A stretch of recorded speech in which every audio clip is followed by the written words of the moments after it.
Welcome to ImmiGreat, the official podcast of Wilner and O'Reilly.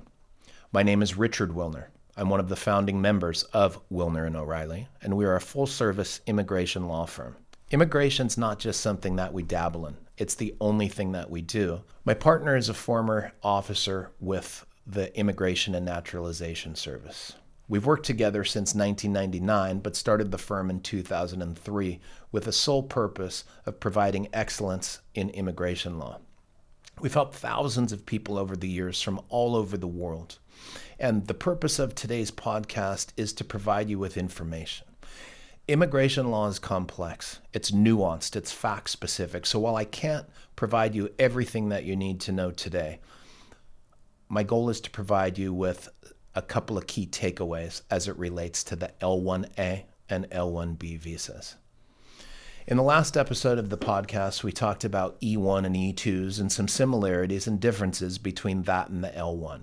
Today we're going to focus on the L-1. What's the difference? One of the key differences is that for the L-1, you do not have to be from a treaty country. You could be from anywhere in the world as long as it's not a country where immigration is banned from.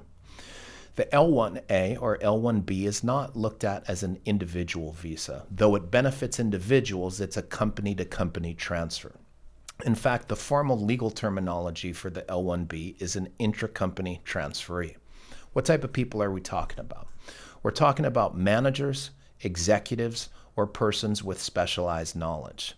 So the executive or managerial positions are not hands-on positions. Think of those positions as strategic in nature and not actually involved in the day-to-day of work being performed. Those are your specialized knowledge people. So managers and executives, L-1A, specialized knowledge, L-1B. What else? One of the key things is that there's a one-year employment requirement. So unlike the E1 or E2, where if I'm a company and you happen to be from my home country, I can hire you today and transfer you over. Not so with the L1. You need at least 1 year of overseas employment experience with that company in an executive, managerial, or specialized knowledge role. You would be transferred to the United States branch, subsidiary, or affiliate of that home country, subsidiary of that overseas company, to work in a role that is either the same or substantially similar to the role here in the United States. So think of it like this. Your company overseas, for whom you've worked for at least 1 year, establishes footprint in the United States and wants to transfer you over to that office here. That office doesn't have to be in existence already. For example, you could be an executive overseas coming to start that office. That would be what's called an L-1A new office. One of the key differentiators there is that the visa, if approved, would only be good for 1 year, whereas opposed to an already established branch, subsidiary, or affiliate here, it would be good for 3 years. L-1As have a maximum duration of 7 years, where L-1Bs have a maximum duration of 5 years. In future episodes of the podcast, we'll talk about ways to transition from that non-immigrant category to an immigrant category, also known as green card categories. But for today, we're going to just focus on the non-immigrant component. One nice thing about the L-1A or L-1B, and just like the E1 or E2, is if you're married, your spouse is able to get a dependent visa. That's called an L2. And the right to work is authorized as part of that L2 status. In other words, your spouse, that comes L2, wouldn't need to apply for a separate work authorization. That L2 carries with it the right to work. Your spouse could work for the company you work for, or could work for anyone that wants to hire your spouse for employment here in the United States. Similarly, if you have children, while your children can't get work authorization, they are allowed to be here and they are allowed to attend school.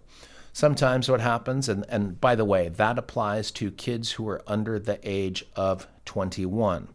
If you have a minor child or under the age of 21 here, L2, then by the time they reached the age of 21, or rather before they reached the age of 21, they would need to change to another non-immigrant category in order to maintain their status here. And typically that would be an F1, which we'll touch on in future episodes of the podcast. So, key points.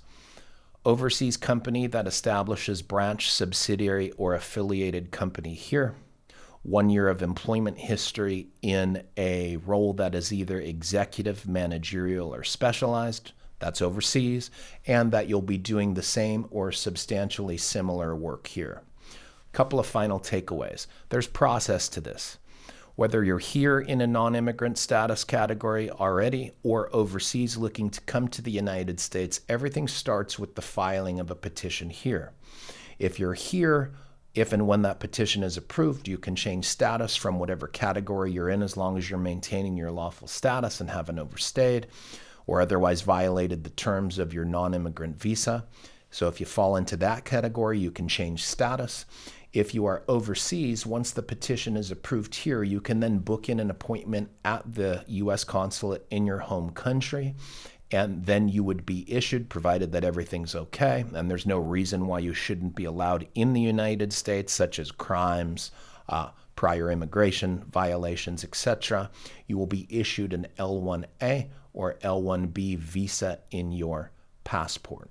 Then you would be allowed to come to the United States, and once you enter the United States, your status then effectively becomes L-1A or L-1B. Similarly, if your spouse travels and has that L-2, he or she would be then admitted in that L-2 status, as would your kids. Again, can't give you all the information that you need today. I hope you found some of this information useful. If you'd like more information, please don't hesitate to reach out. We can be reached online at wilneroreilly.com. Thanks for tuning in.